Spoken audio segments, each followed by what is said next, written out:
Hi hello friends, welcome back to my channel Srivani ideas. Video పెట్టి చాలా days అయితే అయిపోయింది, లాంగ్ వీడియో పెట్టి. ఎందుకంటే హెల్త్ అయితే కొంచెం బాగాలేదనమాట. ఫీవర్స్, ఒంటి నొప్పులు ఇవన్నీ రావడం వల్ల పెట్టలేకపోయాను. కొంచెం హెల్త్ కూడా బాగాలేదు కాబట్టి పెట్టలేదనమాట. అయితే ఇప్పుడిప్పుడే అలా కోరుకుంటున్నాను, పర్వాలేదు, ఇప్పుడు బాగానే ఉంది. అయితే ఈరోజు వీడియో ఏంటి అంటే, మా అత్తగారు మినుములు తీసుకొచ్చారనమాట. పండిస్తారు కదా, అంటే ఈ టైంలో ఎక్కువగా దొరుకుతాయి కాబట్టి మినుములు అయితే తీసుకొచ్చారు. వాటితో చాలా డేస్ అయింది తీసుకొచ్చి.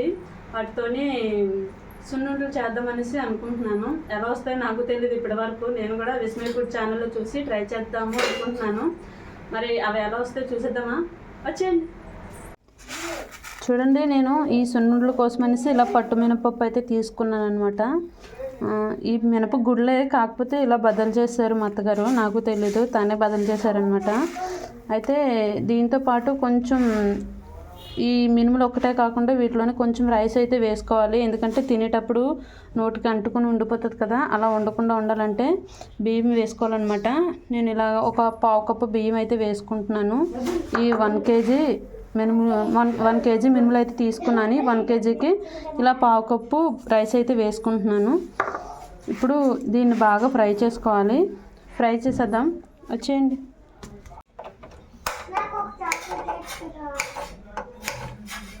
ముందుగా స్టవ్ ఆన్ చేసుకొని కడాయి పెట్టుకోవాలి. ఇక్కడ ఏటో పడిపోతుంది. కడాయి బాగా హీట్ అయిన తర్వాత మినపప్పు అంతా వేసేసుకోవాలి బాగా.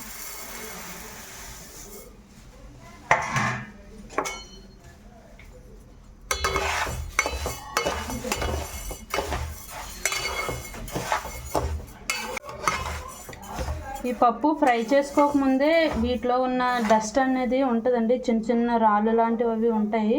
చూసుకొని ఆ రాళ్ళన్నీ ఏరేసుకొని బాగా క్లీన్ చేసుకున్న తర్వాత ఇలా ఫ్రై చేసుకోవాలి. లేదంటే ఆ రాళ్ళతో ఫ్రై చేసేసి గ్రైండ్ చేశారనుకోండి, ఇసుక లాంటిది తగులుతూ ఉంటుంది అనమాట. నేను ముందుగానే అన్నీ ఏరేసి తీసేసాను. అండ్ ఇంకో విషయం ఏంటంటే, ఫ్రై చేసేటప్పుడు లో ఫ్లేమ్లోనే పెట్టుకొని, సిమ్లోనే పెట్టుకొని ఫ్రై చేసుకోవాలి. ఎందుకంటే పప్పు లోపల వరకు బాగా ఫ్రై అయ్యి టేస్ట్ బాగుంటుంది అనమాట, సున్నుండ టేస్ట్ అనేది. అందుకే లో ఫ్లేమ్లోనే పెట్టుకొని బాగా ఫ్రై చేసుకోవాలి. చూసారా, సగం కలర్ అయితే మారింది కదా, కొంచెం ఇంకా బ్రౌనిష్ కలర్లో రావాలన్నమాట. అలా అనేసి మరీ మాడిపోకూడదండి, మాడిపోయిందంటే స్మెల్ మారిపోతుంది. ఇప్పుడు ఫ్రై చేస్తుంటేనే స్మెల్ సున్నుండ అరోమా అనేది ఉంటుంది కదా, అదైతే వచ్చేస్తుంది. నాకైతే చాలా బాగా అనిపిస్తుంది స్మెల్ అయితే. చూసారా, కలర్ అయితే చేంజ్ అయింది కదా. ఇప్పుడు వీటిని ఇలా నోట్లో పెట్టుకొని తిన్నామంటే కరకరలు ఆడాలన్నమాట. బాగా ఫ్రై అయిపోయింది, కరకరలు ఆడుతున్నాయి. ఇలాంటప్పుడు ఫైనల్గా లాస్ట్లోనే రైస్ కూడా యాడ్ చేసేసుకోవాలి. చూసారా, పావు కప్పు రైస్ అయితే యాడ్ చేస్తున్నాను నేను.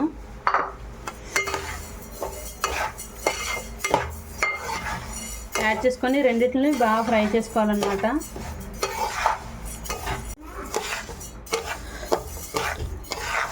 చూడండి, బాగా ఫ్రై అయిపోయి రైసు పప్పు కూడా బాగా ఫ్రై అయిపోయిందండి. ఇప్పుడు వీటిని ఇవి ఫ్రై అయ్యేది ఎలా చెక్ చేసుకోవాలి అంటే, కొంచెం ఇలా 2-3 మినుములు తీసుకొని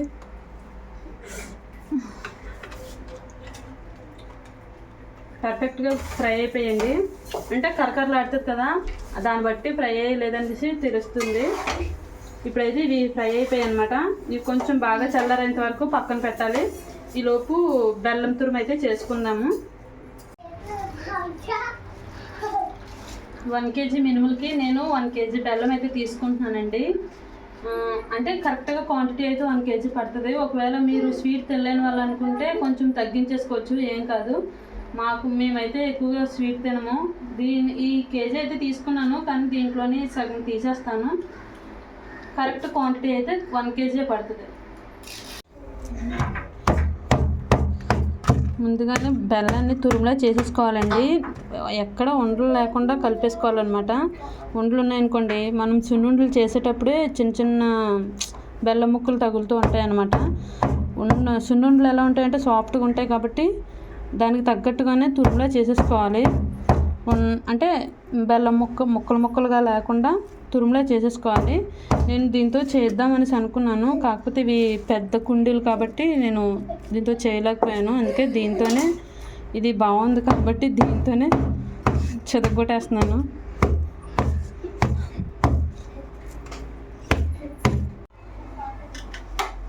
బెల్లం అయితే తురిమేసుకున్నాను. నేను ఇది వచ్చేసి 1/2 kg అనుకొని నేను 2 చూపించాను. 1 kg అంట, కాబట్టి నేను ఒకటే తురుముకున్నాను అనమాట. ఈ 1 kg పక్కన పెట్టేశాను. 1 kgకి 1 kg పడుతుందండి, ఎక్కువ పడదు. ఒకవేళ స్వీట్ తినలేని వాళ్ళు అనుకుంటే కొంచెం తీసేసుకోవచ్చు. నేను ఇదంతా సరిపోతుంది అనుకున్నాను కాబట్టి 1 kg కుండీ అయితే వేసేసి అంటే తురిమేశాను అనమాట. ఇప్పుడు మినుమును కూడా ఆడిచ్చేసుకొని బెల్లాన్ని మినపపిండిని కలిపేసుకోవాలన్నమాట. నెయ్యి కూడా మరిగించుకోవాలి. ఇప్పుడు మినుములు కూడా బాగా చల్లారిపోతాయి కాబట్టి మినుములు కూడా ఆడించేసుకొని బెల్లాన్ని మినపపిండిని కలిపేసుకుందాము. ఓకే ఫ్రెండ్స్, చూసారా మినుములు కూడా బాగా చల్లారిపోయి. ఇప్పుడు వీటిని మిక్సీ జార్లో వేసేసి మిక్సీ పట్టేద్దాము.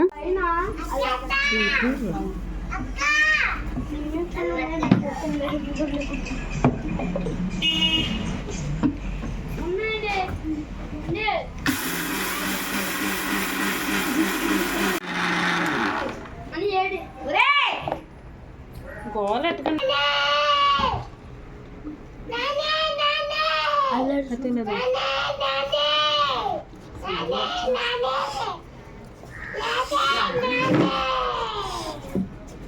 ఆడించుకుంటే సరిపోతుందండి. ఇంత మెత్తగా రావాలి. బియ్యం వేస్తాం కాబట్టి కొరకొరగా ఉండకూడదు, చాలా మెత్తగా ఆడించుకోవాలన్నమాట. ఇంకో ఈ విధంగా ఆడించుకోవాలి. మిగతా మినువులన్నీ కూడా ఈ విధంగా ఆడించేసుకుందాము.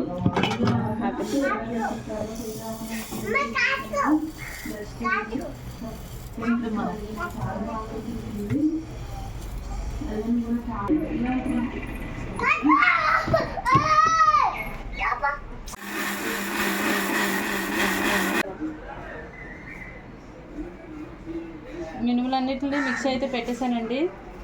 పిండి అంతా ఓవరాల్గా ఇంత అయితే వచ్చింది. ఇప్పుడు దీంట్లోకి కొంచెం యాలకుల పౌడర్ అయితే ప్రిపేర్ చేస్తున్నాను. యాలకులు ఖాళీగా ఆడవు కాబట్టి ఇందులో కొంచెం పంచదార అయితే యాడ్ చేస్తున్నాను అనమాట. ఇంగ్లీష్ మాట్లాడాలనుకున్నప్పుడు షుగర్ యాడ్ చేస్తున్నాను కొంచెం, 2 టేబుల్ స్పూన్, ఒక 2 టేబుల్ స్పూన్ షుగర్ అయితే వేసాను.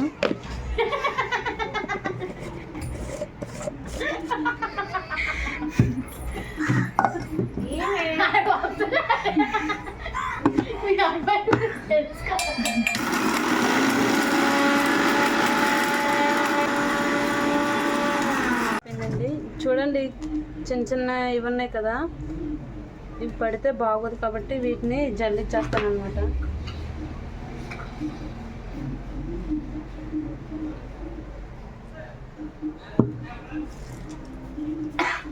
హాయ్ ఫ్రెండ్స్ అన్నా,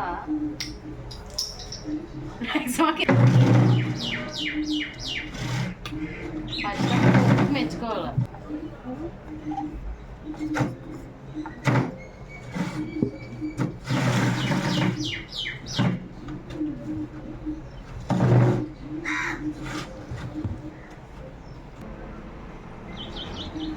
ఇప్పుడు ఈ తురుముకున్న బెల్లాన్ని కూడా ఇందులో వేసేసుకొని బాగా కలిపేసుకోవాలి.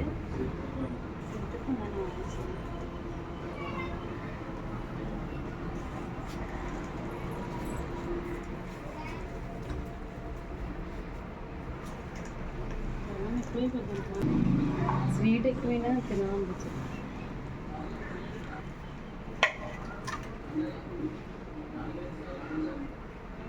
ఎక్కువ సరిపోద్ది.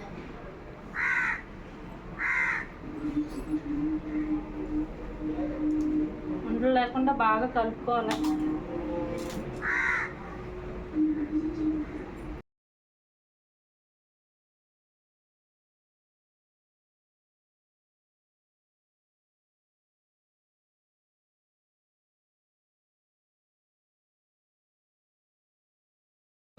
చూసారా, ఈ విధంగా బెల్లం పొడి అంతా పిండిలో వేసేసుకొని కలిపేసుకోవాలి.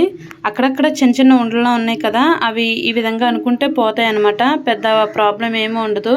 నెయ్యి వేసిన తర్వాత కొంచెం కరుగుతుంది కాబట్టి త్వరగానే అయిపోతుంది. ఇప్పుడు కాచి చల్లార్చుకున్న నెయ్యి అయితే వేసుకుంటున్నాను. నేను ఒక పావు కేజీ అలా తీసుకున్నానండి. పావు కేజీ తీసుకొని మరగబెట్టి వేసాను అనమాట. ఫస్ట్ కొంచెమే వేసుకోవాలి. అంతా ఒకేసారి వేసేసాం అనుకోండి, నెయ్యి వేసిన తర్వాత కలుపుతాం కదా, కలిపిన తర్వాత ఆరిపోతుంది అనమాట. ఆ పిండి అంతా ఆరిపోయి కట్టదు. ఇప్పుడు కొంచెం వేసుకున్నాం కాబట్టి ఈ విధంగా మొత్తం అంతా కలిపేసుకోవాలి. కలిపేసుకున్న తర్వాత ఉండ చేసేసుకోవచ్చండి. అప్పుడు పర్ఫెక్ట్గా వస్తుంది సున్నుండ అనేది. ఇప్పుడు అక్కడక్కడ పిండి ఉన్నది కాబట్టి మొత్తం అంతా కలుపుతున్నాను అనమాట. ఇలాంటప్పుడు బెల్లం ముక్కలు కూడా ఎక్కడెక్కడ ఉన్నాయనేసి వెతుక్కొని, చిన్న చిన్నవే ఉంటాయి, పెద్దగా ఏముండవు కాబట్టి ఉండ అయితే చేసేసాను. చిన్న క్లిప్ అయితే మిస్ అయిందనమాట. చాలా బాగా వచ్చాయండి. చూసారా, ఫస్ట్ నేను కొంచెమే వేసిన తర్వాత ఉండ చేసేటప్పుడు స్పూన్తో కొంచెంగా వేసుకొని ఉండ అయితే చేసుకుంటున్నాను. గట్టిగా ప్రెస్ చేయాలండి ఉండ చేసేటప్పుడు, అప్పుడే సున్నుండ అనేది సాఫ్ట్గా గట్టిగా వస్తుంది. చేసిన తర్వాత కూడా కొంచెం పగలకుండా ఉంటుంది అనమాట. మా వాళ్ళకి చాలా ఇష్టం అండి. అలాగే చాలా బాగుంటాయి ఇలా ఇంట్లోనే చేసుకొని తింటే. మీరు కూడా ఒకసారి ఇలా ట్రై చేసి మీ పిల్లలకి కానీ పెద్దవాళ్ళకి కానీ ఇలా చేసి పెట్టండి. ఆరోగ్యం కూడా చాలా మంచిది. చేస్తాను.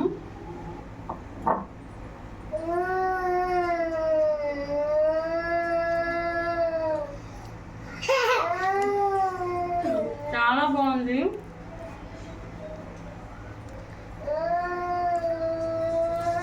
స్వీటు అంతా పర్ఫెక్ట్గా సరిపోయిందండి. చాలా బాగా వచ్చాయి. ఇంత పర్ఫెక్ట్గా వస్తుందని నేను అస్సలు ఊహించలేదు. ఫస్ట్ టైం ట్రై చేశాను నేను. చాలా బాగున్నాయి నిజంగా. అందుకే మా వాళ్ళందరూ కూడా చాలా బాగా నచ్చాయని చెప్పారు. మరి మీరు కూడా మీ ఇంట్లో ఇలా చేసుకొని తినాలనుకుంటే నా వీడియో ఫుల్గా చూసి లైక్ చేసి సబ్స్క్రైబ్ చేసుకోండి. ఫస్ట్ టైం చూస్తున్నట్లయితే బెల్ ఐకాన్ గట్టిగా ప్రెస్ చేసి వీడియోస్ మొత్తం చూసేయండి. Bye friends.